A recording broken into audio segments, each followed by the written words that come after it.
at the bottom of your dashboard, where you can write in any questions or problems you're having to us, and I'll get back to you. If that isn't working, there's also the Sampan email address, which you will have, which I am monitoring. So let us know if you're having any issues. Otherwise, we will kick off in about 3 minutes. Please do say hi, and let us know where you're tuning in from.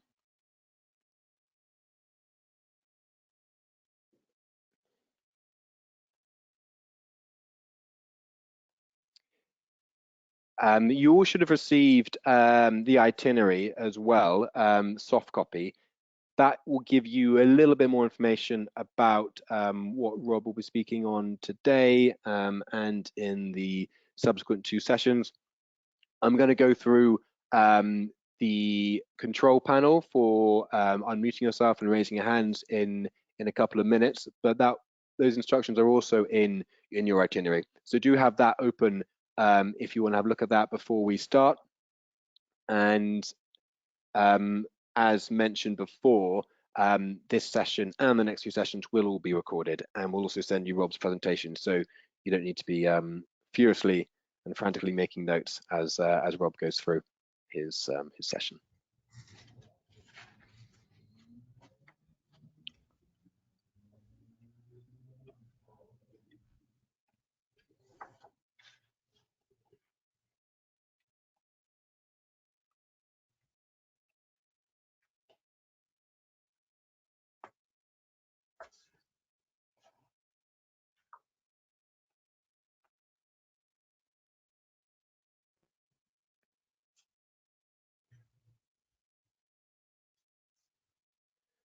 Hi everyone who's just joining us. Just to say, we're going to be starting in about 1 minute's time.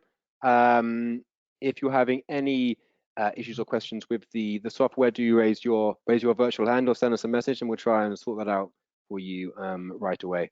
Otherwise, sit tight, and we will be starting the tour very shortly.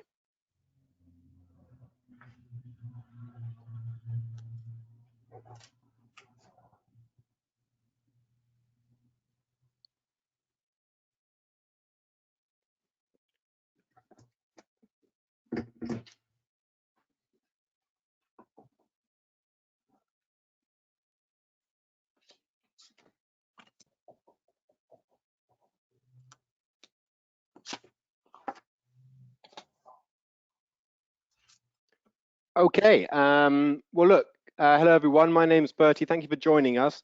I am the CEO of Sampan Travel, and with me is Dr. Robert Lyman, who will be your guide for today and for the following 2 sessions. This is Sampan's virtual tour, Promised Land, the struggle for Burma in World War II. Rob is going to take you through some of the aspects of colonial Burma, as well as the Burma campaign and the Second World War in general, and how that has in part led to the turbulence that we are experiencing in Myanmar today.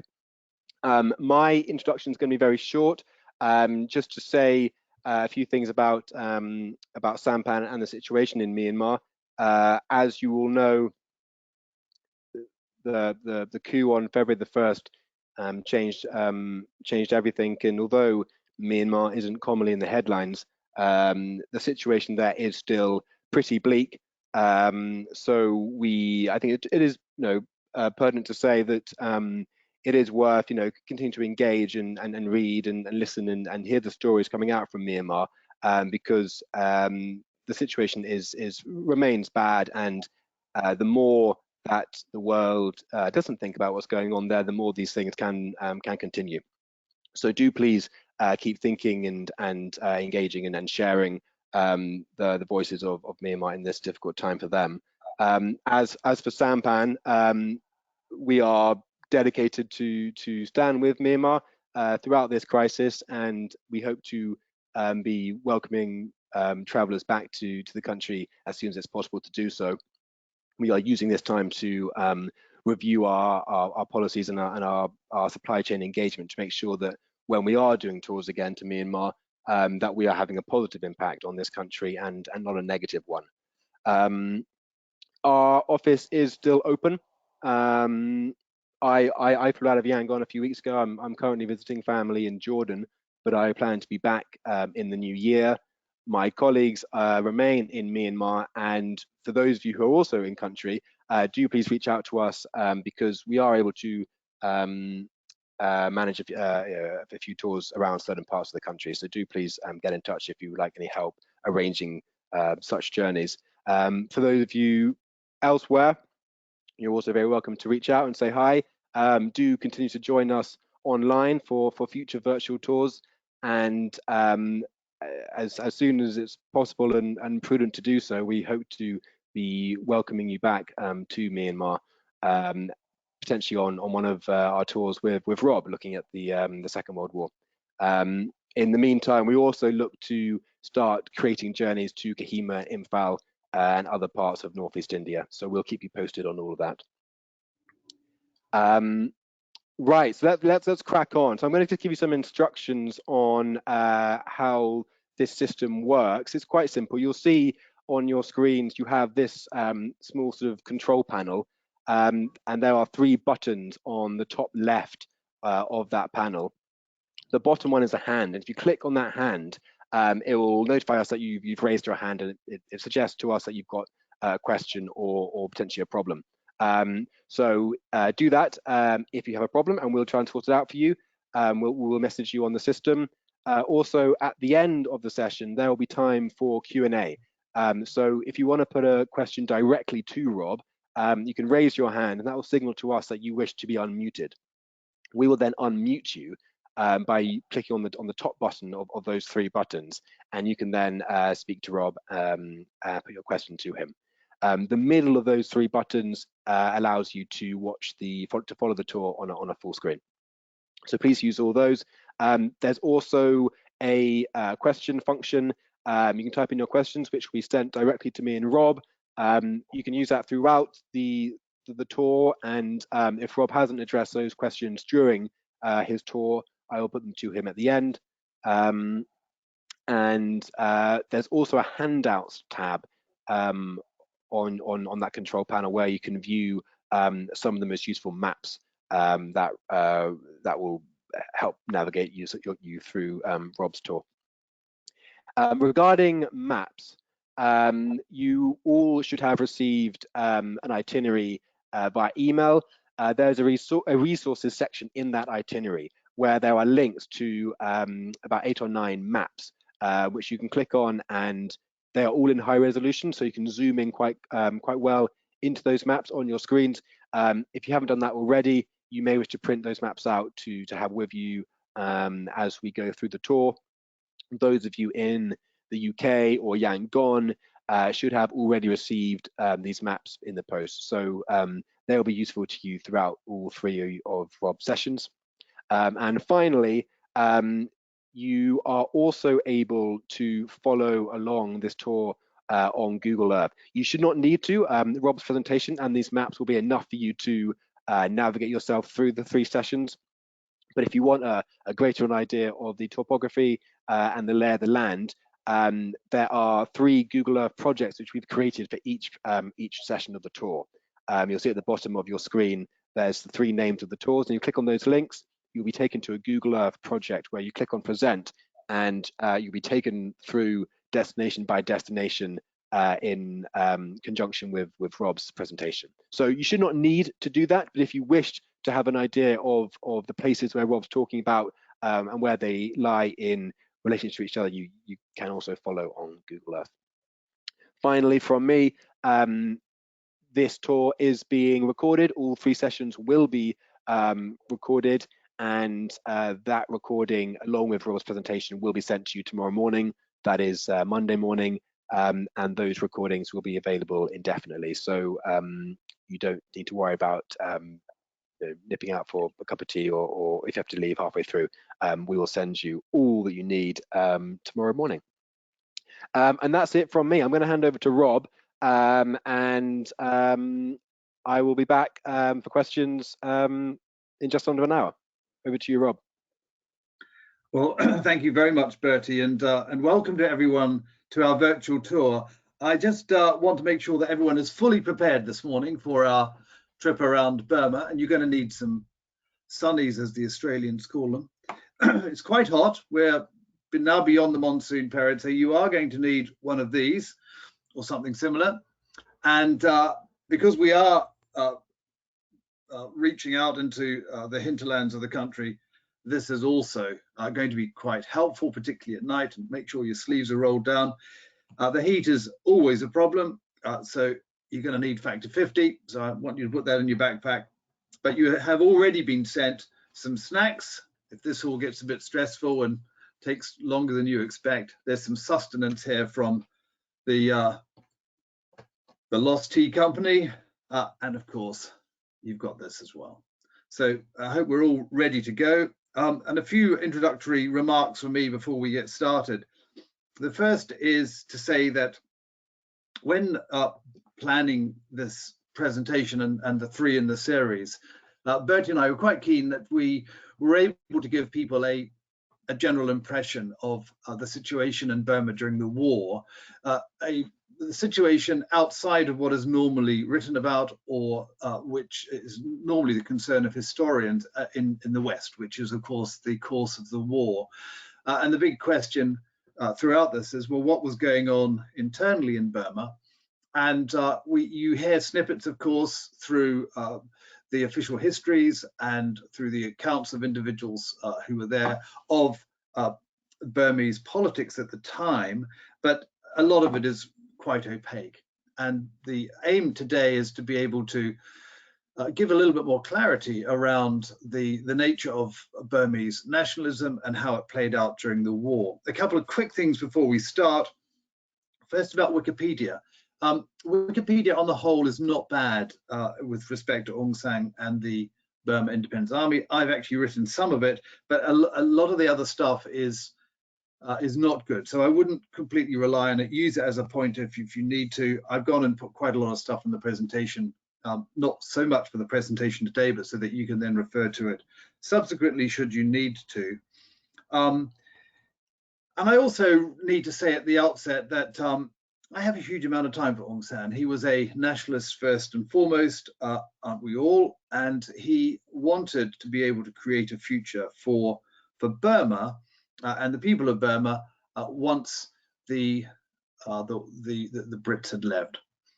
I also really need to say that I'm going to start really a little bit earlier than 1939, the start of the war, or indeed 1941, when the Japanese first bombed Rangoon. We're going to actually go back a little bit, very briefly, to give you the cultural and the ethnic context of Burma at the time. And it's really important that we do this very quickly, but it's important that we understand that actually the essence of Burma's ethnicity and Burma's polity is probably 90 or 95% of the background and the cause of Burma's modern history. We can't really avoid it. And that is because when the Tibetans first reached the Central Plain, the Irrawaddy Delta, known as the dry zone or Upper Burma for most of the British period, with the Irrawaddy Delta, in the 830s, they created the Bamar population, the majority Burmese or Burman population known as the Bamars.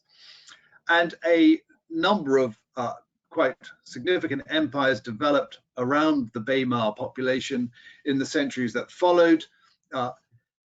The original population along Tenasserim, which is the area along the coast here in the Bay of Bengal, the Mon population, were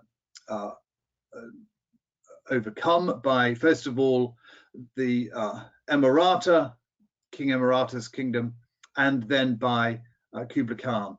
So the role of China is very significant in the long history of Burma, not just from the point at which the Tibetans first reached the Irrawaddy, but the long pressure from Yunnan into what is now known as the Shan states, or the area of the Shan, which is, as you can see on the map, this old map from the 1930s, really quite significant, identified here as the Federated Shan states, never part of the Kunbang dynasty, which began in 1752, but allied to it. And this is really a significant point that I need to make right at the start. the Bamar kingdoms were primarily kingdoms of Upper Burma and the Irrawaddy, and not of the hills. Second thing I want to say is that the Kombang dynasty, which began in 1752 and ended with the subjugation by the British in 1885, that's the start of the relatively short period of British colonial rule from the 1880s, was an imperial one. It undertook expeditions not only down into Tenasserim, but also into India as well. The Mons for centuries had had long relationships with India. That relationship certainly long predated the arrival of the British. And in 1821, the empire overran the Brahmaputra Valley. And that's a very interesting point, that most of the hill tribes up on the northeast of the country, north of the Chindwin and into Hsaya, were actually part of the, significantly influenced by the Kombang Empire, which, as you now know, ended in 1885. We then had the arrival of the British, in part, reluctantly, I have to say. It's a very interesting aspect of British colonialism that Britain did not, or the British in India did not at any time set out to overcome and rule Burma by its own volition. It reacted to events. Burma was a troublesome neighbor. It's worth possibly even arguing, and there are arguments that says that had Burma in the late 1800s been more stable, more outward looking, then colonialism, British colonialism, would never have taken place. But that's not an argument for today. The East India Company came up against a reluctant Burmese government in the 1850s. And once the East India Company, of course, in India had been replaced by the Raj, the British government, then that also impacted on the relationship with Burma, and problems that had occurred between the East India Company and India and Burma itself were then subsumed by the Raj. So 1885, the British conquest of relatively easy conquest of Burma was undertaken in major part because of a problem with India's relationship with Burma and a troublesome neighbor. It's the kingdom that was overcome was that of the Kombang Empire. King Thaibor here, which you can see on the photograph on the right-hand side here with two of his wives, and a rather majestic emblem of the kingdom, was nevertheless a kingdom which had a certain idea of Burma. And this is an important point that I want you to think about as we go through the presentation. This idea of what Burma was, where it was, what it was politically, religiously, culturally, ethnically. I've made the point, and we need to remember that Burma was primarily a Bamar concept, but this is important to consider here. Whilst the hill tribes around the periphery of Burma have always struggled to be part of a Bamar cultural identity, the Bamar cultural identity itself was very strong. And when the British came in 1885, the first thing they did, in what is possibly a policy of divide and rule, I've never seen it articulated formally in that sense in official documents, but you can nevertheless see the sense of the British dividing and ruling. They got rid of the monarchical system, which was largely built around a structure of subservient monks and priests, and placed authority for civic order and civic affairs in the hands of the local towns and villages. So at a stroke, the Burmese monarchy was destroyed. Its traditional power and its culture and its sense of self was eradicated very quickly. And Britain did nothing to rebuild it. In fact, it wasn't in Britain's interest to build a new nation in Burma. A characteristic of British colonialism is that it's pretty banal and prosaic and interested in order and bureaucracy and reporting and tax collecting, and not rebuilding a cultural or a civic identity. So that's what Burma lost. in 1885. And in a very real sense, what it lost was what nationalists and subsequent generations wanted to regain. And I'm just going to come back to this point about ethnicity. It's a very important point.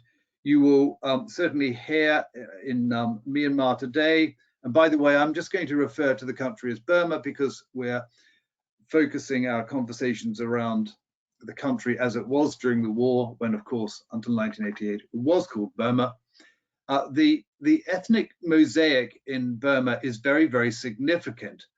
And I've gone and included in the pack, which you've got a really nice color photocopy of this map taken from Michael Smith's excellent book on Burma. If you're going to really try to understand the last few decades of Burma's history, then that's the book I would recommend you go to first. And you can see actually the Bamar population right in the middle, denoted here as Burman, but Bamar. And then on the outskirts, left, north, and right, very significant other populations. And for those of you who are not particularly au fait with Burmese ethnicities, I need just to really mention that we've got a very significant Mon or Kima population down here in northern Tenasserim. We've got a very significant Karen or Karen, but pronounced Karen population here in the Karenni or the Karen Hills. And a very significant Shan population here as well, up here. And then in the north, a very large Kachin population, which in 1944 was about 180,000 strong.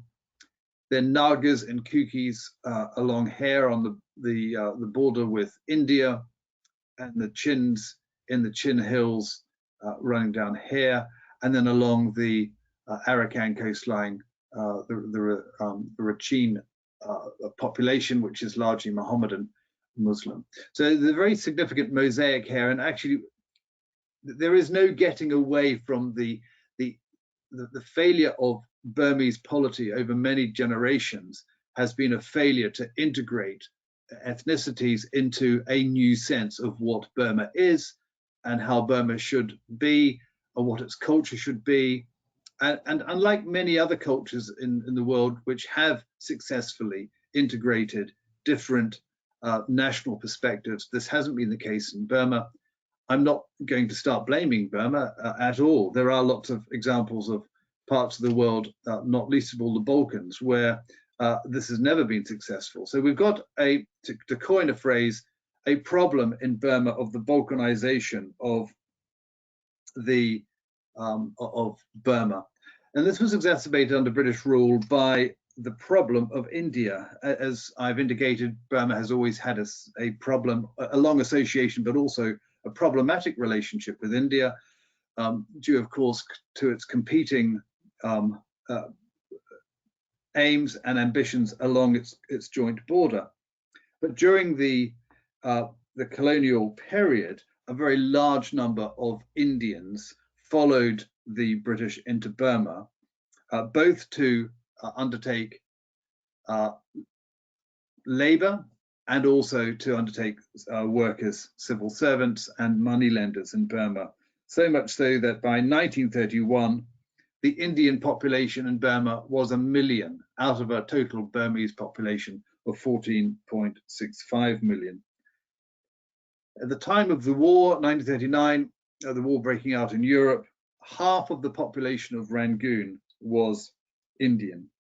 It's also important to note that there were many parts of Burma under British rule that stood outside British rule. I mean, the Kachin territories in the far north weren't fully explored and brought under British polity until the 1920s. And I think it's just an important point to remember. Certainly, the current Burmese military government would like to blame Britain for most of its ills. The British actually only ruled Burma through India for about 56 years. So we've got a little bit of background here to bring us up to speed with the Balkanized character of Burma, which is a fundamental part of its its problem. Another was the problem associated with removing the power of the monks. Now, Britain knew this absolutely, and it's very clear in some of the reports which you can read online from Indian civil servants at the time, that removing the power of the aristocracy and the king was one thing, but also the entire structure of authority in Burma was removed by Britain in order to be able to make it subservient. Hence the villagization policies in the 1880s until the early part of the 20th century. And there were strengths and weaknesses of this. It gave authority to villages, so all of a sudden autonomy was given to villages whether they liked it or not. And it also meant that Britain was able to do quite a lot of things which Britain liked to do in its colonial enterprises, like increase agricultural yields and start organizing the population and inoculating them against smallpox and so on, all those sort of things that sort of came along with the British Empire. But of course, what this did problematically was separate the Burmese people, the Bamar people, from the sources of their religious identity. Removing the monks as sources of civic power also challenged their religious power. And that's a really, really significant problem. It's a problem for a people left bereft of any religious sense of identity and continuity historically. And we know what that's like, don't we, when we consider what happened in Eastern Europe under communism. Even in Russia today, I mean, one of the extraordinary bounce backs religiously is the fact that 75% of the Russian population today would regard themselves as observant Orthodox Christians, which is really quite remarkable given the fact that communism tried to destroy it. And we have largely the same problem occurring in Burma through the early part of the 20th century. A little point to note about the hill tribes is that this wasn't a problem in the hill tribes for a number of reasons. The first is that, of course, the hill tribes weren't Buddhist.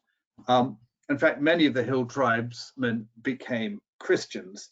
And we don't have time to go into this. The Karen people themselves had a very, very interesting heritage, religious heritage, believing in a single God, which made them, and with a number of stories that seemed to the early missionaries to be very similar to the Christian narrative, which made them very easy converts to Christian missionaries in the 19th century. But the hill tribes, because they were very different to the Bamars, were largely left alone, in fact, by the British in political terms. Britain actually ruled Burma in two parts.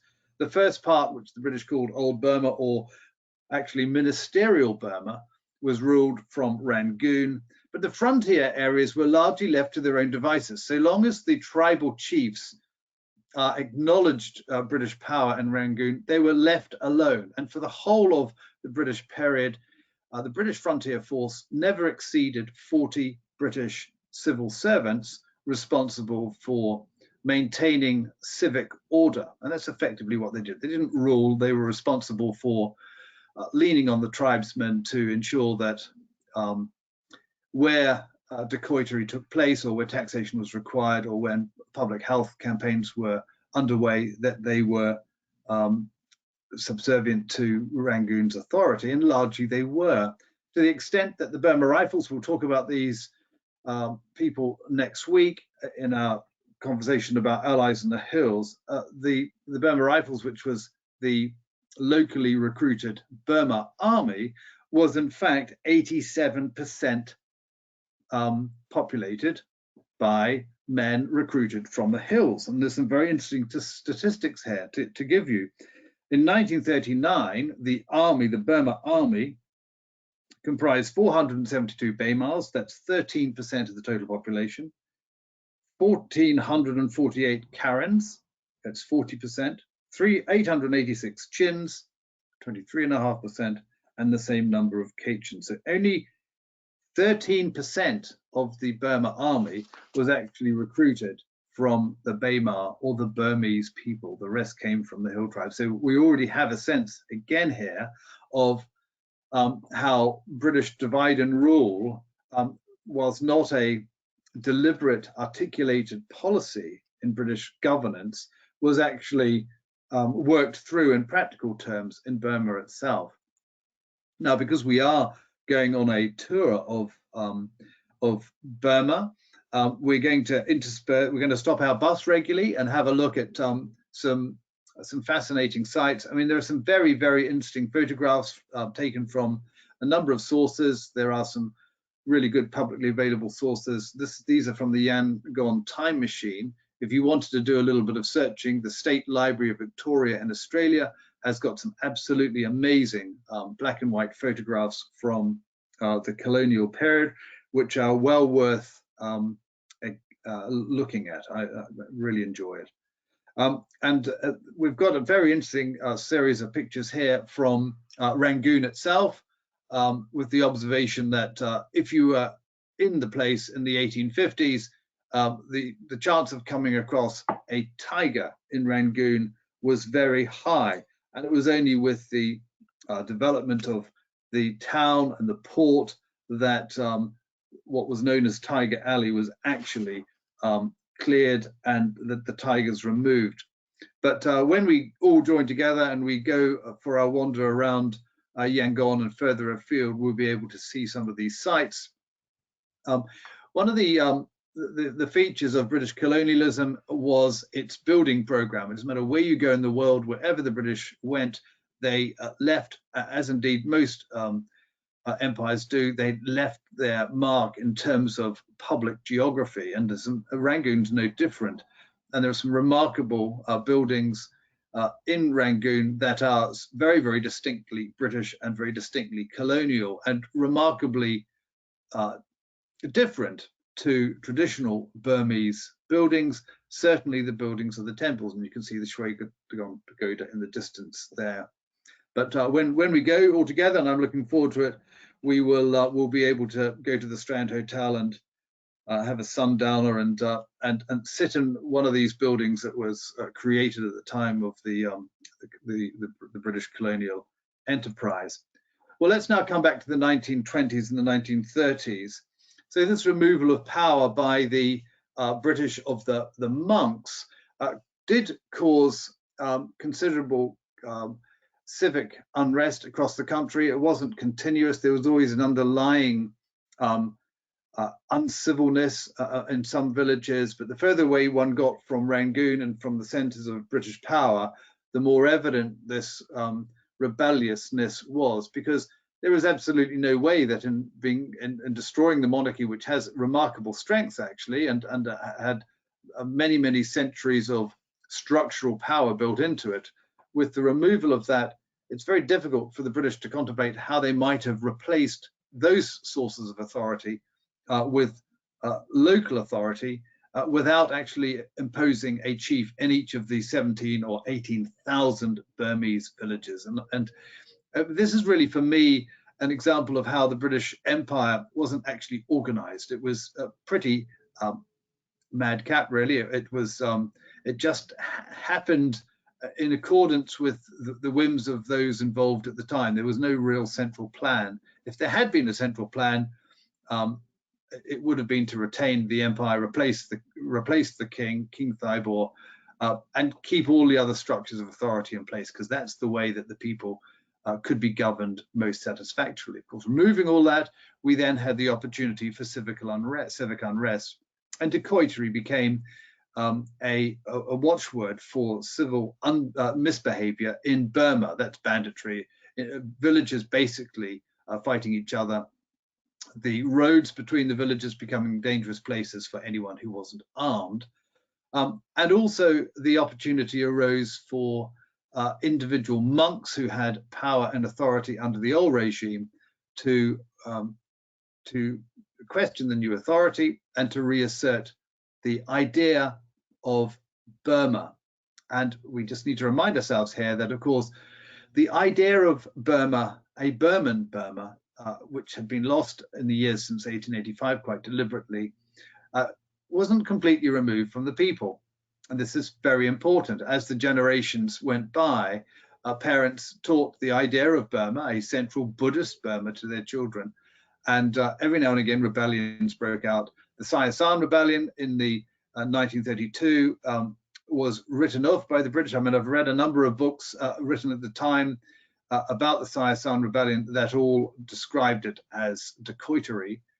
And yet, interestingly enough, I think the Burmese at the time didn't see this as such. I mean, Hsaya San was an interesting character, a bit of a bandit, but of course he was asserting himself as a Burmese bandit. And that's important to note.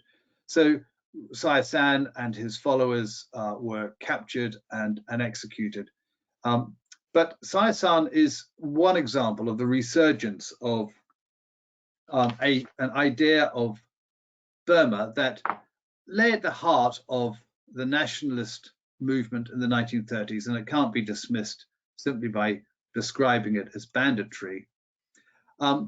Expressions of anti-imperialism did emerge in the early 1920s and developed further in the 1930s. I mean, I think the first real focus for nationalist Burmese sentiment in a new generation was first articulated in the creation in 1906 of the Young Men's Buddhist Association. The Young Men's Buddhist Association was built very firmly on the model of the YMCA, which we will all know about, but it had a Buddhist identity. And this is saying it's a Burman identity. This is about Burma. This is not about entering into a globalization of ideas or a global sense of a joint humanity. There is a very, very specifically national focus with the Young Men's Buddhist Association. Then in 1920, we saw a strike by students, quite a significant strike. There was a significant tension between the nationalist community or the Burman community and what they wanted out of nationalism and the British overseers. Essentially, in terms of education, the British wanted to be able to create an educated elite to run Burma and to oversee it in civil terms. And the Burmese wanted something very different. They wanted education for all, to be able to educate all Burmese in Burman culture. The British, of course, didn't want that. It was the purpose of education under the colonial regime had a very different focus. And then in 1936, we had a very large strike at Rangoon University again. And one of the leaders of that strike, one of the people who came out of that strike, was a very young man from Yenanjong, that oil-producing region on the confluence of the Irrawaddy and the Chindwin, called Aung San. And it's a very interesting organization that came out of these strikes. The Bamar, the We Burman Association, just really known as the Bamar, was very interesting because it was an expression of Burman nationhood. It was the first organization really to articulate a sense of self, who we are. What does being Burman actually mean? It was largely a cultural organization. All their meetings and very interesting records from the time, in the newspapers in particular, talk about poetry and singing songs and reading stories of ancient Burma, all with a Buddhist theme. So they're harking back to the period when the monks essentially provided the civic and political structure in Burma. And it really, over a period of 10 years, provided an ideological and a stroke and nationalist home for Burmans who were unsettled by the fact they lived in a country that had a polity imposed on it by Britain, and no sense of cultural anchoring in Burma and Burmese history. And the Dabaya, combined with Hsaya San, the Hsaya San rebellion, really were the first building blocks of proactive national sentiment in Burma. There was a rebellion which was arranged by the Dabama in 1938, running through to July 1939, called the 1300 Revolution, based on the Burmese calendar, as a sense of saying, we want Burma's history to restart now, and we want to be in charge of it. We want to be determining our own future. And throughout all of this, from 1936 onwards, if you were to look across Burma for the loudest voice, one of the loudest voices, you would have heard that of Aung San.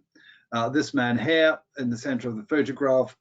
And Aung San, really from 1938, primarily starting in 1939, announced that his ambition was to be able to lead a movement across Burma that had at its eventual goal the independence of Burma from Britain. Now, it's very interesting. We'll just stay with this for a moment, because Aung San was a very unusual character, and actually best described in a very short biography written of him by his daughter Aung San Suu Kyi in the early 1990s, which I would recommend to you. It is available on ABE. It's not particularly expensive, but it's a very good short summary of her father, and I think very accurate. And through the book, you can get a real sense of his burning passion for creating a new Burma.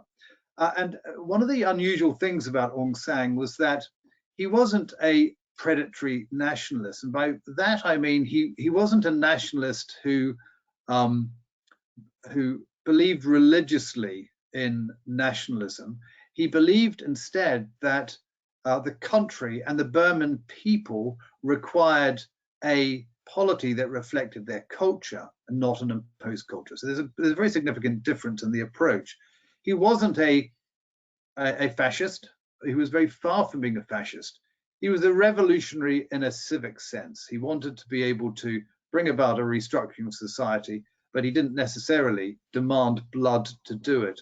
And in that sense, I would describe him as a non-ideological nationalist. It's a very important distinction, because the remainder of Burmese politics from this time onwards actually really struggled with the problem of ideology. Aung San, in many respects, was a very attractive character. He was an awkward character. He was brought up in a large family. He didn't speak until he was 4. He didn't go to school until he was 7. But he was a very, very precocious individual and a very fast learner. And although his English was never very good, he was always despised for his poor English. He nevertheless, around himself, engineered the coalescing of fragmented Burmese ideas about national identity. So he's very, very significant in that regard, and can be clearly defined as the father of Burma. When the Second World War began in September 1939, he saw this as an opportunity for discomforting the British and accelerating the movement towards an independent Burma. It's very interesting to think about this in the context of the time. He didn't want to necessarily create a revolution in Burma that would force the British out at the end of a sword, but as a public intellectual, he had two choices. One was to fight a very long fight that might take his generation and another to persuade the British to leave. Really the same sort of fight that was going on in India with the creation of independence movements and movements to articulate an Indian voice or Indian voices in Burma. So he wanted to do that, but clearly the Second World War gave him the opportunity of pressing his foot on the accelerator and using the circumstances of global politics and the wartime situation to achieve what he wanted. And so the Freedom Bloc was created. Throughout all of this, Aung San was a pragmatist. There's no doubt about that. He was partly responsible for the creation of the Burma Communist Party, the BCP, but he was never a communist.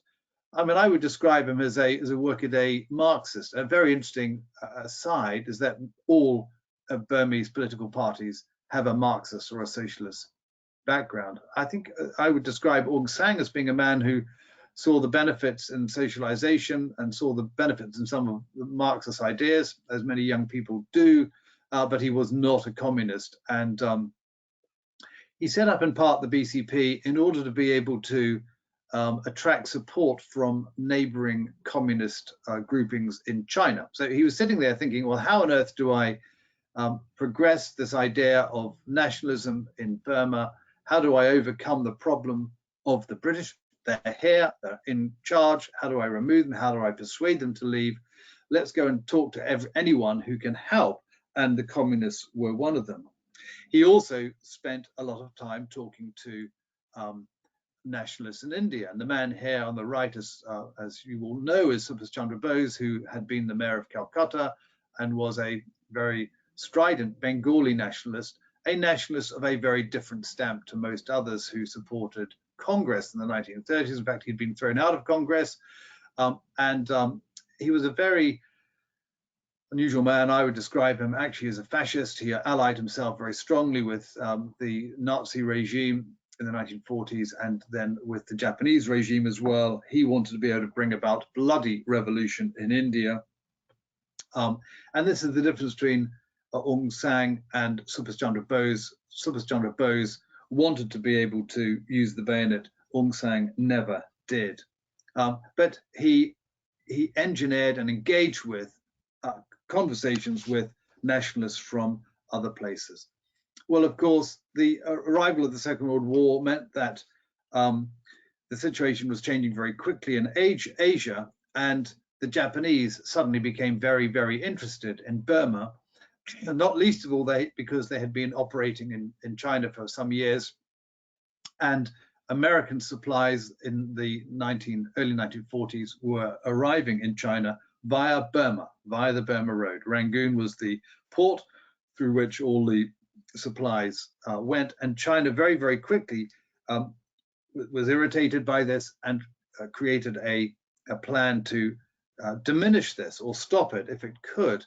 And one of those plans was to start talking to Burmese nationalists, and for that reason, Aung San became aware of, or the Japanese became aware of Aung San and vice versa in 1940. And I think this can be exaggerated. The British always regarded there to have been a fifth column in Burma, and that's true. There was a fifth column, but it wasn't Japanese, it was Burman. But of course, the Japanese were very, very keen to be able to engineer any upset or disturbance or confusion in Burma. And one of the most prominent people involved in Japan in terms of engaging with Japan and engaging with Burma rather, and Aung San, was this man here, Keiji Suzuki, a really, really interesting character. But as I've said many times in the past in other lectures, Keiji Suzuki was one man. He didn't represent Japanese policy with regard to Burma.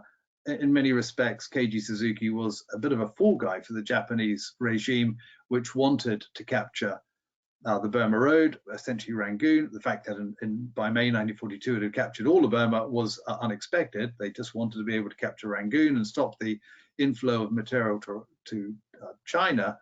Keiji Suzuki was the man who they used to negotiate with Aung San and the other nationalists, but not because Japan had any plan to grant independence ultimately to Burma, and we'll come back to that in a moment. So the situation we have now in 1940 is that Aung San has been to India.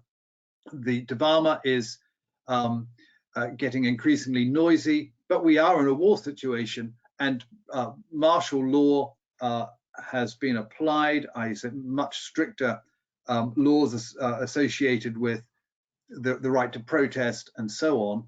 And Aung San suddenly finds himself under threat of arrest. So he departs Burma and he goes to China, to the port, which was then known as Amoy.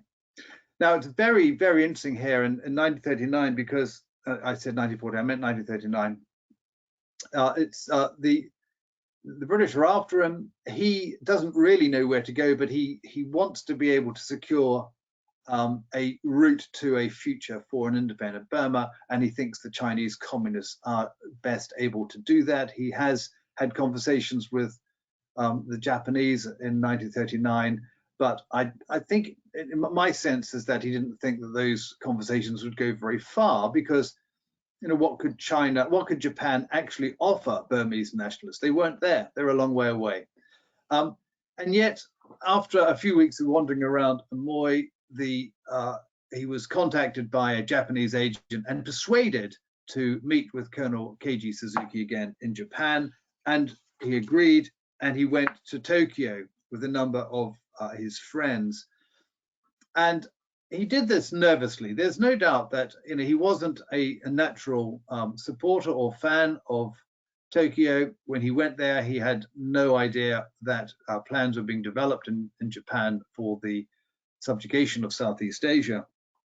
But he went politely, he listened, he learned, and during that time he developed a blueprint for an independent Burma. And he was accompanied by two friends who would become part of the group of 30 nationalists who formed the basis for the Burma Independence Army subsequently. The Japanese created, whilst he was in Japan, an organization commanded by Keiji Suzuki here called the Minami Kikan. Kikan simply means organizations. This is an organization to create a drive for supporting a Japanese invasion of Burma with Burmese support. That was at the heart of it, the Japanese intention, and Keiji Suzuki was responsible for it. It's worth repeating here that Keiji Suzuki really went native, to use that phrase. He became very, very close to the idea, to the Burmans, and became completely fixed with the idea of Japan's liberating mission in Burma, so much so that he became an irritant to the Japanese high command. But they put up with him for a time because as the plans were being developed for the invasion occupation of Southeast Asia, he was useful to them. So much so that actually in this picture here, you can see Keiji Suzuki dressed as a Burman. He really wanted to be able to identify with the Burmans, and he believed passionately in the principles of Burmese independence. Unfortunately, as I've said, he did not reflect official Japanese policy. So this leads us through then until the end of 1941, with the attack by the Japanese on Western colonial possessions right across the Pacific and Southeast Asia.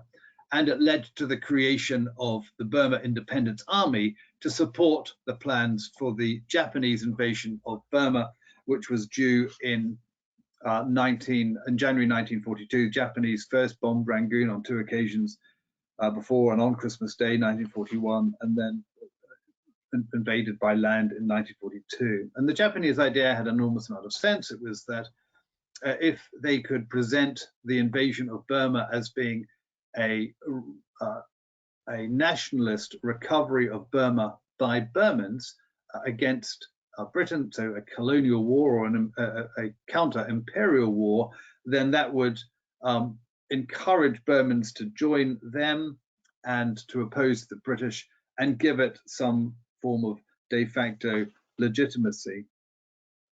And Aung San went along with this, but he was troubled by it. As I said earlier, he wasn't a natural fan of the Japanese. He was worried that the Japanese might be using him and his friends and the Burma independence movement for their own nefarious ends.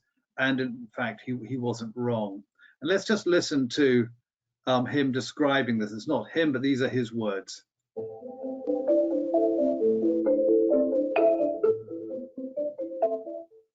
We thought that if the Japanese invaded Burma, the British would be locked in a bitter fight on the borders, and we could rise and declare our independence. It may be easy now to be wise after the event and ridicule our tactics, but at that time, British power was grossly overestimated, and the Japanese were grossly underestimated. We wanted to play safe and avoid risk. That was why we associated with the Japanese, not because we were fascist, but because to some extent we're naive and timid. Perfectly put. I thought that's a very, very intelligent and articulation of the position in 1941, early 1942. And this became part of the leitmotif of the characterization of Aung San in the next few years. And through the period from 1942 to 1944, you can see a really dramatic change and development in his maturity as a nationalist. And I think this is one of the really interesting things about Aung San. He let himself be used by the Japanese in 1942, and on the face of it, nothing changed. He didn't change his public view of the Japanese. You could never have accused him of undermining the Japanese. But actually, in 1942, there was a very, very distinct change in his attitude, and it had dramatic implications in 1944, which we'll come to in a moment. Now, very quickly, the Burma Independence Army. There are disputed figures for this, anything between 2,300 Burmans and 3,500. It doesn't really matter. Most of these men had actually been recruited in Thailand. They were children of a Burman diaspora in Thailand. Very few of them had actually been born in Burma itself. They were recruited at the end of 1941. They took a blood oath. They were given some rudimentary training in weapon handling and tactics, and they tagged along to the Japanese invasion of Burma in 1942. And you can see the allocation of the units, a total of six units of the Burmese Independence Army to the Japanese invading forces. Now, one of the problems, of course, is that many of these young men, of course, had no military training. They had very, very rudimentary weapons training. They were fanatically committed to the nationalist cause, but that doesn't always make good soldiers.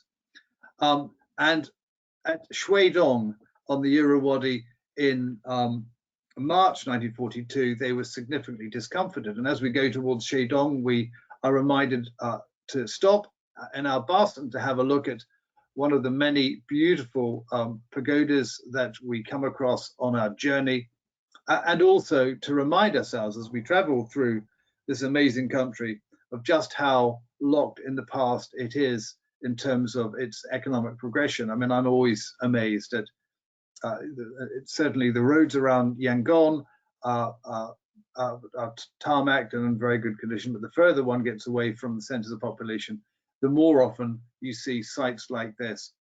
In Shui Dong in March 1942, the military unpreparedness of the Burma Independence Army became very clear, and in a long engagement with the British, large numbers were lost, 60 killed, 300 wounded, 60 captured, 300 missing. Basically, the BIA really was a political organization. It had the name of an army, but it wasn't an army. And it's important that this is understood, because it's mythologized today in Burma as being, you know, an expression of Burmese nationalism and independence, and being the Japanese victory in 1942 is often and has been assumed by Burmese mythology, modern Burmese mythology, and in the narrative around how independence was created and brought about. But it's not entirely true. In fact, the BIA, as I've suggested, actually performed very poorly. But the Japanese, it was not in the Japanese interest either to have a very good, effective Burma Independence Army. And it's important that we consider that as well, because as we come to see, the Burmese Independence Army was a potential threat to the Japanese. But despite the failure at Shui Dong, large numbers of Burmese people did do what the Japanese had expected and flocked to the Burma Independence Army. So the Burma Independence Army was that very small group, let's say 3,500 men in uniforms and with weapons, who were the representation, the visual presentation of the new Burmese nationalist identity, and this was their army. And there is no doubt from many sources, Burmese, Japanese, and British, that large numbers of villages joined the BIA, not necessarily in terms of joining their army, but in terms of fighting the British. But let's just cast our minds back to the problem of the balkanization of Burma, to use that phrase, and we see real evidence of the nationalist train being decoupled in 1942, because although the Burma Independence Army received significant support from Bamars, from Burmans, it received almost no support from any of the hill tribes. And I've called the civil war, and I think in all the evidence that I can determine, the invasion of Burma did create a civil war in parts, not least of all where the Burma Independence Army came up against the Karens and the Karenni, where unfortunately military action by members of the BIA, not just by the Japanese, but by the Japanese and the BIA, caused Karenni casualties, and the old antagonisms between the people of the plains and the people of the hills were able to reassert themselves under the banner of the Second World War, under the banner of this new liberation. And this had long-term consequences. It was a characteristic of the ethnic mosaic that existed then in Burma and exists now. It created very, very significant amounts of ill feeling during the war, and was a significant element in persuading many in the Karenni to support the British as the war went by.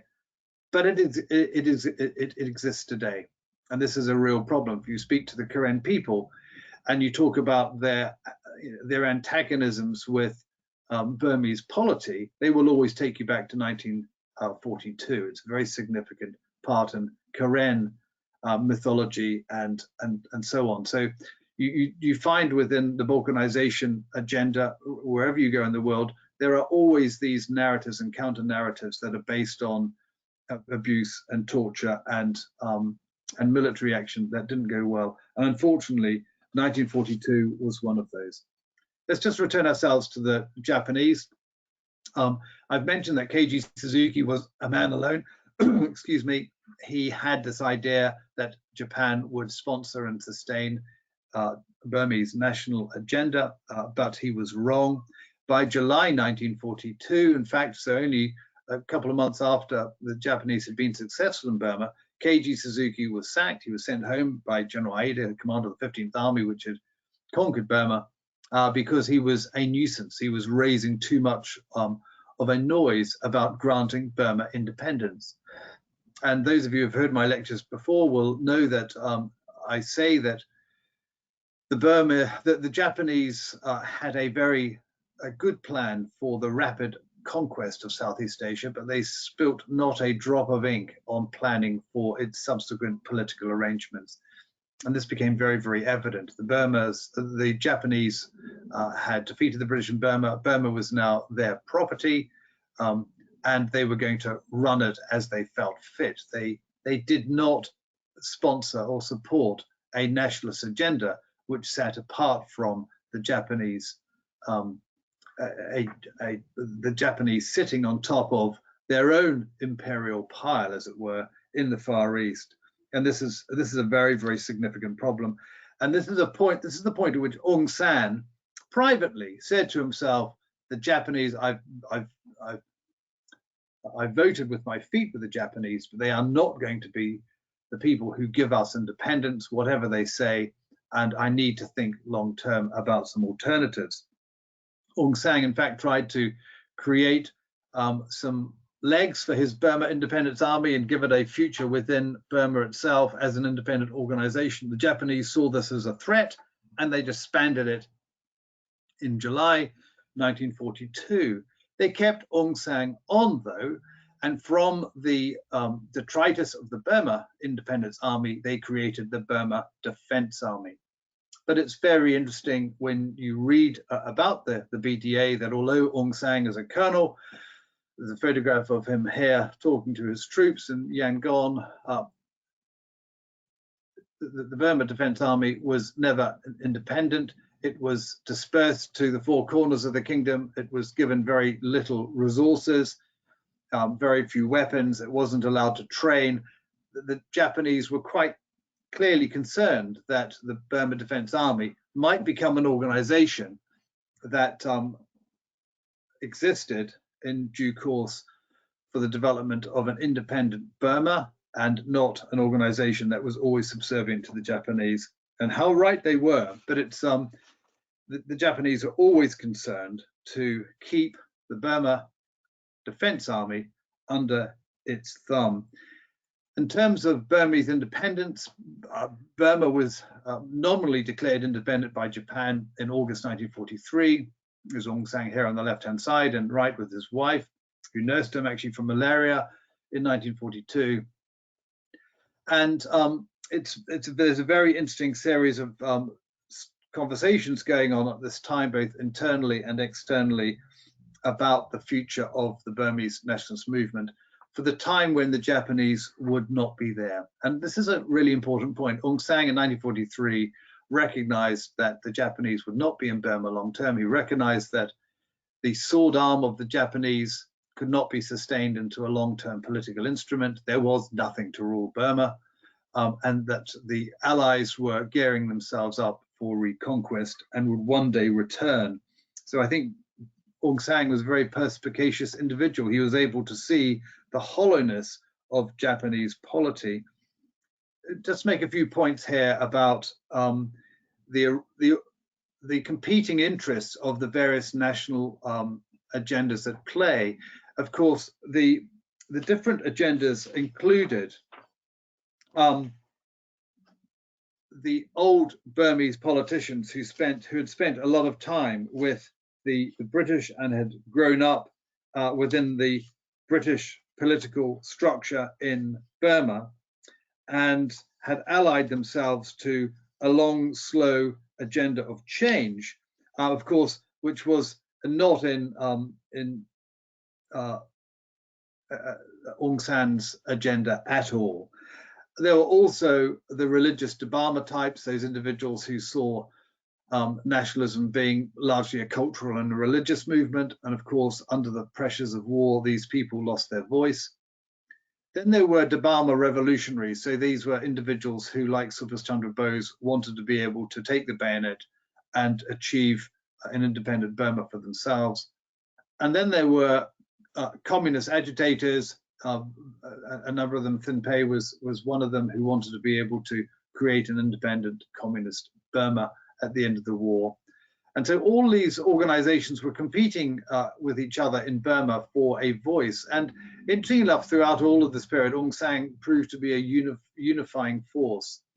When the 30 Comrades went off to Japan and Hainan Island in 1940 to train, they contained a very broad mixture of these nationalist voices. And Aung San was able to ensure that their differences were ironed out and ignored for the period of which they were part of the BIA, and he did that very successfully. 1942, 43, and 1944, however, we have a situation where these voices were getting noisily independent again and individualistic. And so Aung San had a real job to be able to chart a course through Japanese occupation, the potential that the British were coming back in due course with their successes in the war, and with keeping all of these independent but divergent nationalist voices together to be able to achieve some form of unity that would get them over the hurdle of achieving independence. This is the real problem. This is the problem that beleaguered India for many years. Of course, this great problem with, doesn't Congress represent every voice in India? And the Muslims said, no, it doesn't. So we've got this problem with Aung San trying to manage this throughout the period of Japanese control as well. The Burma National Army nevertheless grew in size. He ultimately had, not really sure, but between 11 and 15,000 men who he did his utmost to train for the moment when they could, or it could become an instrument for him and not an instrument for the Japanese. And this point came at the end of 1944. Towards the end of 1944, there were a number of imperatives that led the Burma National Army and Aung San to think that actually the way to achieve independence was actually to defeat the Japanese. And a process of what I'm describing as strategic realignment took place. There are some very, very interesting dimensions to this that we don't have time to look at. But the BNA and Aung San realized that actually the Japanese were impediments to nationalism. There was a wonderful phrase, which I can't quote off the top of my head exactly, but he said something like, this is Aung San, said something like, the British were hard taskmasters, but the Japanese strangled us. Something like that.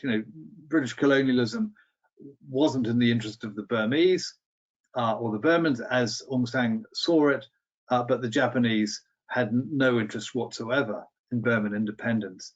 And the Burmese National Army actually, under Aung San, became committed to swapping sides, which it did in early 1944.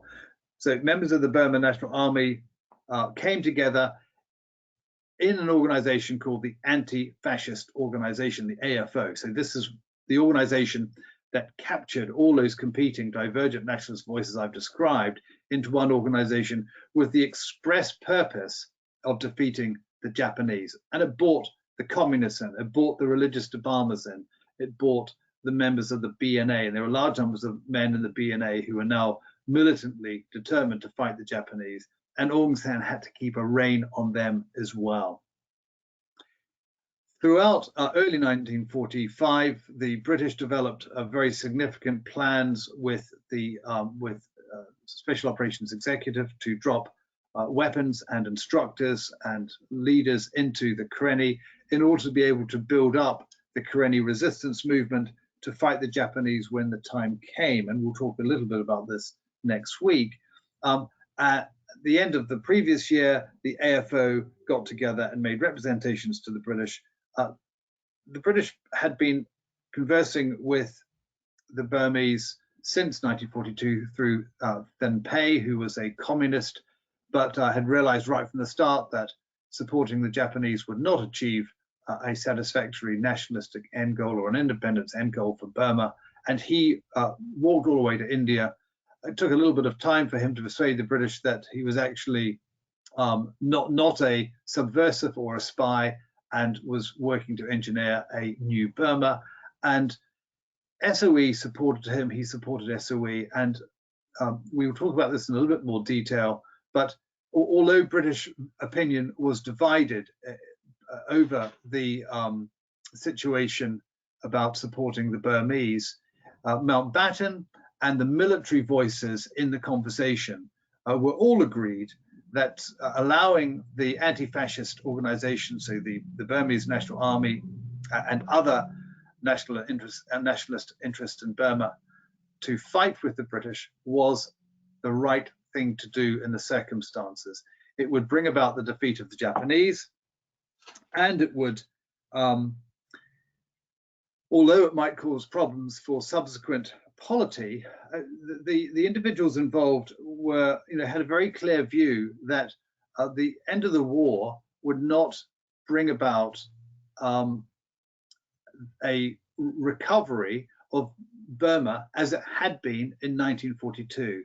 Mountbatten, Auchinleck, who was the Commander-in-Chief, India, Slim, who was the commander of the 14th Army that was reconquering Burma at the time, or taking it back from the Japanese, all had very clear views that actually the end of the war was not going to necessarily entail the restoration of the status quo. And this picture here is of General Oliver Leese, who was Slim's boss in the Allied Land Forces of Southeast Asia, talking to Aung San in September 1945 in Rangoon. So it was a very interesting set of arrangements where the Burma National Army under Aung San swapped sides. Slim liked Aung San, and I can understand why. I think Aung San is had a very attractive personality. He was very single-minded. But the quotation here from Slim is very interesting. He would accept Aung San's help and that of his army on the clear understanding that it implied no recognition of any subsequent or provisional government. The British government had announced its intention to grant self-government to Burma at the time, which enabled the British military or the Allies to support Aung San. They were basically pushing the problem into the future. But privately, Slim liked him. He said the greatest impression he made was one of honesty. He was not free with glib assurances, and he hesitated to commit himself. But I had the idea that if he agreed to do something, he would keep his word. And creating those relationships actually with the British was really incredibly important right at the outset of this set of relationships. And it's very interesting to see that although Aung San had a very good relationship with Keiji Suzuki in 1940, 1941, 42 did not represent Japanese polity. So we're coming to the end now, where the British are coming down from Mandalay and Mektila towards Rangoon. Significant fight for Toungoo, in which the Karen people rise up, 12 or 13,000 Karenni fighting the Japanese under British and Indian officers and officers of the Burma Army. And the Burma National Army is renamed the Patriotic Burmese Forces in June, and they turn on their erstwhile enemies. And it's a fascinating series of stories. The Aung San led his troops out of Rangoon on parade, charging them to go and fight the enemy. The Japanese who were on parade had no idea that he meant them. The enemy were the Japanese. Now the Japanese were then defeated by July 1945, and as you know, the war ended in August 1945. There's a picture of Aung San up here on the saluting dais with Mountbatten, and a series of conversations began now with Aung San about creating a structure in which Aung San could achieve his objectives, and so could Britain. Britain was divided, or British interests were divided between those who didn't trust Aung San and wanted to return Burma to a colonial polity, despite the fact that independence had been promised, or self-determination rather had been promised. That definition had not been, the definition of self-determination, a little bit like India, had not been agreed. And in Britain's conception of things, certainly under Prime Minister Winston Churchill until May 1945, the idea was that Burma and India would become have dominion status within the Commonwealth. So they would be nominally independent, but not fully so. Of course, Aung San was having none of this, and his conversations with Mountbatten made it very clear that he wanted to be able to achieve something very different to what the British wanted. Mountbatten, a very politically astute individual, recognized that he needed to be able to enable Aung San to be successful, because one of the great challenges that the British faced in Burma was not actually reasserting its own rule, and it wasn't actually also in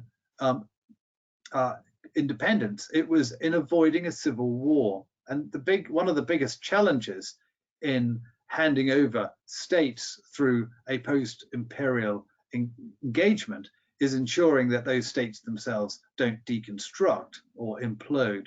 And you can see this in some of Mountbatten's correspondence and some of the correspondence at the time, that a smooth transition to a new structure, a series of structural powers and independence in Burma was actually uppermost in his mind. And as a consequence of that, Aung San was invited to London, where he met the Prime Minister Attlee, and an agreement was reached in early 1947 that Burma would achieve its independence in the following year, in 1948. And I'm just going to show you a video now of Aung San in London, at this conference.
Unfortunately, it wasn't, because we know what happened next, don't we? And Aung San was assassinated later that year in 1937. And when we visit Burma together, or Myanmar together, next year or the year after, whenever it can be arranged, I think actually, Bertie, we're looking at early 2023. That's certainly in my diary, and I look forward to seeing you all there. You'll be able to visit the place where he was assassinated. And the question, of course, is why would anyone want to assassinate Aung San? The answer really simply is pride and ego. U Saw, a conservative pre-war prime minister of Burma, represented one of these competing factions. In fact, I would describe U Saw as being a faction of his own, wanted power in the new Burma, recognized, newly independent Burma, recognized that Aung San was the only person to oppose him. He was the biggest voice in Burma. He was the representative voice of the Bamar people, and also, in my view, would have been the representative voice of the hill tribes as well, and a series of engagements that he was undertaking to bring the hill tribes into the new polity. And U Saw, for his own egotistical reasons, saw that as a significant challenge, believed that if he could remove Aung San, he would be regarded as the rightful leader of Burma. It was entirely delusional. It was criminal, but it was also delusional, because the assassination was very quickly traced back to him, and he was arrested and executed. And it was a great tragedy for Burma. It's very interesting in the history of regimes and of politics, the really important the significance of individual people. Aung San was one of the greatest men to come out of Burma this century, and his loss was a dramatic tragedy to the stable polity that Burma acquired after 1948, and also a great tragedy in terms of the opportunity to unite the Bamar people with the hill tribes. There were very few people within his circle who recognized that for Burma to have a future, it needed to be it needed to de-balkanize the country, and it needed to be fully inclusive politically of organizations that had not been fully politically involved in the governance of Burma. You go back to the Tombang Empire, the Shan states, of course, were not part of it. The Karens were on the periphery. The Bamars would launch punitive expeditions into the hills to suppress them. There was no sense that they were actually part of the political organization of Burma. And Aung San recognized that that needed to change. And with his death, I'm afraid, there was no imperative, certainly that I can see, to ensure that Burma stayed together. And one of the reasons, Bertie mentioned this at the start, that we have an ongoing situation in Burma where the balkanization effectively exists. The Tatmadaw, the Burmese government, represents to a large extent the interests of one people and not all peoples. You know, and until that is resolved, we're going to have to live with the legacy of the Second World War. Now, when we go to Yangon, we're going to visit the Secretariat, location where he was assassinated, and it's been rebuilt beautifully. I saw it with Bertie last year, and it's a really remarkable place. I look forward to going there with you. There it is there in all its glory, empty of tourists, sadly, at the moment, but hopefully that will change. And go back to, there's Queen Victoria there. It's quite remarkable. It's the evidence of British colonial rule is really quite extraordinary. It's very interesting in competing empires and the stories about competing empires, what empires leave behind. There is nothing in Burma that represents the very short-lived Japanese co-prosperity sphere, their empire in Burma in the 1940s, because their empire was one of aggressive militarism. There was no polity associated with it. It didn't bring culture and political change, and it didn't unite the Burmans, which is, of course, clear evidence of the failure of the Burmese enterprise. Now, what you will find in Burma are large numbers, alongside the British statues of Lord Dalhousie here, but also new statues of Aung San, which I think is a very good thing. But Aung San himself is now militarized by the regime as a representation of Bamar identity and ethnicity and Burmanness. And unfortunately, where his statues have gone up in various places, like the Karenni, the home of the Karen people, they have been defaced, which is sad, because actually the reality is, I think under Aung San, Burma had the greatest hope of integrating those various ethnicities into a new Burma. It was not to be. And what we have instead is this, the legacy of fragmentalism, balkanization in Burma, where the country is systemically divided against each other, with individuals at the top determined by force and violence to retain control of the country. So let's just go back to the BIA. What was the consequence of the BIA in terms of its involvement in bringing about change in Burma? Well, to answer this, we need to answer the following questions. Did the BIA represent Burma or merely those interested nationalists who had sided with the Japanese? Did the BIA influence or bring about the imperatives both for the British and the nationalist Burma in Burma 1944 and 45? And was the role of first of all, the Burma Independence Army, then the Burma Defense Army, then the National Army, what was their role in securing Burma's successful democratic future, or did they undermine it? I think the truth is that the BIA and its subsequent successor organizations were a very important part in the independence story.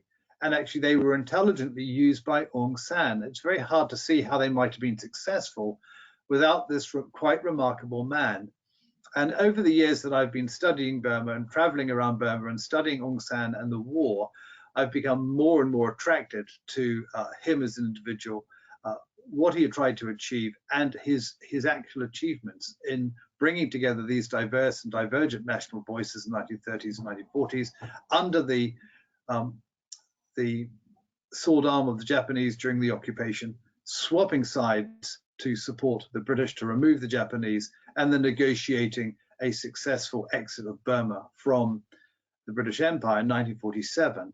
And his death, his execution in 1947, his assassination rather, was a very, very significant turning point in Burma's history.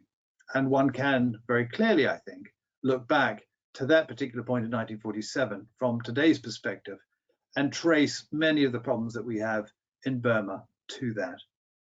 I'm going to draw stumps now, and because I've gone on for too long, I've gone and put a whole pile of books in there, which you can look at your leisure. My new book at the bottom, A War of Empires. It's another very, very good book in there, Martin Smith's book on Burma. There are many more than that, of course, but you will, feel free to email me or talk to Bertie over the coming days, and we can send you in various directions depending on what your particular interests are. Now, I'm going to hand back to Bertie. Excellent. Thank you, Rob. Yeah, it is fascinating. I think that often we look to Aung San Suu Kyi when we think about Burmese politics, but actually really going a bit further back to her father gives you a much broader understanding, I think, of where Myanmar is today and why it is that way. Look, we have gone over time, but there are a few questions, so I would like to put a few to you, if I may, and we invite everyone to stay for questions and indeed send any more through. But if you can't, we understand, and you can catch up with the recording tomorrow, and we'll join up again next weekend. But I think firstly, Rob, I wanted to speak about a little bit about the idea of nationalism and nationalists. I mean, you've mentioned Aung San was a self-professed nationalist, and in recent years, I've heard his daughter Aung San Suu Kyi referred to as nationalist as well, but usually in a slightly negative sense, that she's a nationalist and that is why she and her party were unable to bring together the country and solve problems such as in Rakhine, but also in Kachin and the Karen. I think I get the sense from you that you believe that Aung San, despite being a nationalist, was a unionist and actually did have the capacity to bring together the Kachin and then the Chin and the Karenni, but obviously was assassinated and therefore was unable to. I think that's absolutely it. I mean, he was a unionist. I think also in his personality and his worldview, he had the capacity to do so. But the real tragedy of Aung San Suu Kyi is that she might be a unionist, and she is a unionist, but her party isn't. So there is this real struggle in Burmese politics, which the world never understood when a opprobrium was heaped on Aung San Suu Kyi's head a few years ago in terms of effectively Arakan, the sense that her party is a Bamar party. And Burma is only going to move beyond this problem when a unified voice for Burma is brought about, is achieved. If political structures on a union basis can be created. And unfortunately, the Tatmadaw and the current Burmese polity doesn't encourage that. And it's I don't want to give up hope, and that's important, that no one gives up hope about the future of Burma. But it's very hard to see a way through when the enemies, many of the enemies of the current regime, of course, are all in the hills, and they're treated not particularly well. I think one of the interesting consequences of the coup last year, in February last year, February 2020, is that actually very large numbers of the Bamar population have now turned against the polity of the organization that has run the country for so long. And I think that's a significant change. I haven't seen that before. It's not just the hill tribes anymore. Well, for sure. And I think what we're seeing, is that a lot of the fiercest resistance is in the Bamar strongholds, such as Sagaing region and Magway, where Aung San was born. In fact, Nat Mauk is where he was born, and that was in the news just this last week. So that is a big change. Do you think that, my understanding is that one of the biggest challenges the Allies had in fighting in Burma was that they did not have the large-scale support of the population, by which I mean of the Bamar population. Yes. And do you think, therefore, do you think that this policy of, or this sort of unspecified policy of divide and rule, therefore, actually was a huge sort of shot in the foot for the Allies, because they were unable to then rely on the support of the people when it came to shove? Completely agreed, and that was the fundamental problem. And this goes back to my point about colonialism. The British colonial agenda wasn't well thought out. The colonial agenda, you'll see this time and time again, is determined by people on the ground. And at the time, what the British in Burma wanted to do was to remove the threat of Burma to India. And the way to do that is to remove the structures of existing polity. So that's take out the monks, take out the king, exile them to India, and then place power directly in the hands of the villagers. Well, none of these 17 or 18,000 villagers had any loyalty to Britain. They had lost a sense of who they were, and it hadn't been replaced by anything, and it never was. And the sources of nationalist further. You know, the Hsaya San rebellion in 1932 actually began in the villages. People were saying, well, I don't want to be taxed by the British in Yangon. I don't want to do all the things that they want us to do. I want to be able to do things differently. And certainly the British, to their to the consternation of many in 1942, when they were withdrawing from Burma, found that there were very few friendly Burmese villages, Bamar villages. The situation, of course, is very different in the hills. But that was an example of how poor the imperial enterprise had actually been. And I think also, I forget where I read this, but it might have been in John Master's book. But I think even when the British were then, the Allies were then returning, there was a great sense of dispiritment when this big battle for a town or village would end, and the Allies would roll in, and there'd be no sort of flag waving or sort of celebration. There'd be sort of morose faces saying, "Oh well, the Brits are back." So I think even at that stage, that there was no sort of great support for the British, even after the Japanese, who became very unpopular themselves. I think the thing we just need to remember is that the British ruled Burma nominally through 40 members of the Burma Frontier Service for the Hill Tribes and a very small civil service based in Yangon on a bureaucratic basis, not a political or cultural or religious basis, for 56 years. It wasn't long. It wasn't long enough to be able to create any sense of developing cohesion. And the comparison with India is stark, because the empire, it's unfair to call it the British Empire.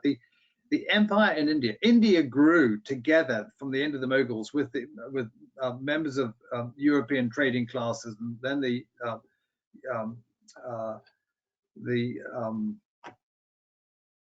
with John Company, and it became the Raj, controlled by the Raj in 1858. But the sense of India growing, the East India Company, the sense of India growing as a new entity is very profound. Indians and civil servants and police, some of whom were British. I mean, there are only 100,000 Brits in India at the height of the Raj, creating something new.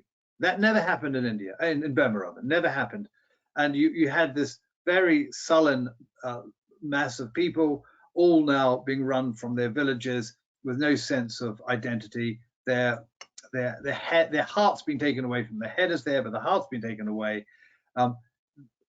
What is there to bring them together? What is there to make them love Britain? Well, nothing much. And of course, although the Burmese economy absolutely boomed in the 1920s and 30s, it was really quite remarkable. A lot of Burmese nationalists would say, well, of course, that money is leaving Burma. It's not entirely true. Burma became much wealthier as a consequence of improved agriculture and mining and so on.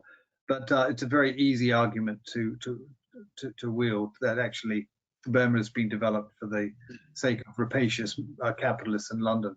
And so there was no sense of love or friendship or fraternity with Britain that actually you do find in many parts of India today. The relationship is entirely different. And finally, Rob, just on that sort of sense of empire and the end of empire, when the war came to a close, there was this huge rush to leave Burma and to grant independence, and a lot of pressure from Aung San and the Burmese populace. Do you think there was more that Clement Attlee's government could have done to have left a more stable state than they did? Yeah, it's a foundation for state, at least. It's a standard argument that's rolled out in Burma. Britain left too quickly and withdrew its support and forces too rapidly to enable the new state to embed itself properly, as is rolled out against India with independence in 1947 and then subsequent partition. It's difficult to see how Britain could have relinquished Burma, given the pressure from Aung San, and retained any form of influence in the new state to enable it to succeed and survive properly. You either give up and go, or you stay longer, in which case you're in danger of ensuring a long neo-colonial tail, and that's always an accusation against the British Empire, that through the Commonwealth it became neo-colonial rather than simply colonial, so colonialism by another name. But I do accept the point, and it's very interesting in India. Many of the structures of civil power changed hands in what I describe as a going concern. So the army, the civil service, law, everything was just handed over to India, and then divided, of course, to Pakistan and Bangladesh, or Pakistan 1947. But none of those civil structures needed rebuilding or changing. In Burma, it was a very different set of affairs. And of course, in India, lots of members of the Indian civil service stayed on in the pay of the new Indian government and the Pakistan government. Not the case in Burma. Very, very different set of circumstances. I would describe the British actually in Burma rather as being reluctant imperialists. They were there because of the circumstance at the time in the 1880s. It's very interesting if you read Dalhousie's reports that he wasn't particularly keen on taking responsibility for Burma. He wanted to be able to assert British and Indian prerogatives in the country without actually ending up looking after the baby, but he ended up looking after the baby. And Britain's heart was never in it. For that reason, colonialism became a bureaucratic and an administrative project, not one of the heart. And I think many of the reasons for the fragility of Burma after 1947 can be pointed in that direction. Britain was very, very keen to leave in 1948. Attlee, of course, didn't really understand Burma. He didn't understand Aung San. He was not a supporter of imperialism in the face of local nationalist imperatives, and it just made enormous sense in 1947 to hand it back. And if Aung San was the natural voice of nationalist opinion, and he wanted full independence rather than dominion status, there was nothing Britain could do to insist on it. Excellent, thanks, Rob. Well, look, we'll leave it there. If any other questions about this session do arise, please send them to me, and we'll put them to Rob in the next session. Or indeed, any of you watching on the recording have any questions, then please do email them to Sampan, and we'll put those to Rob. We will be meeting again next Sunday. Rob will move his narrative on to looking at the ethnic allegiances and rivalries, particularly the Kachin, the Chin, the Naga, and also the Arakanese Buddhists and the Rohingya in Arakan. So we look forward to that, and the week after we'll be moving on to the role of the Karen. So look, thank you all for joining us. It's been great to have you here. Thank you, Rob. We will meet again next Sunday. All the best and enjoy the rest of your weekend. Thank you very much, everyone. Thanks, everyone. See you later. Bye-bye.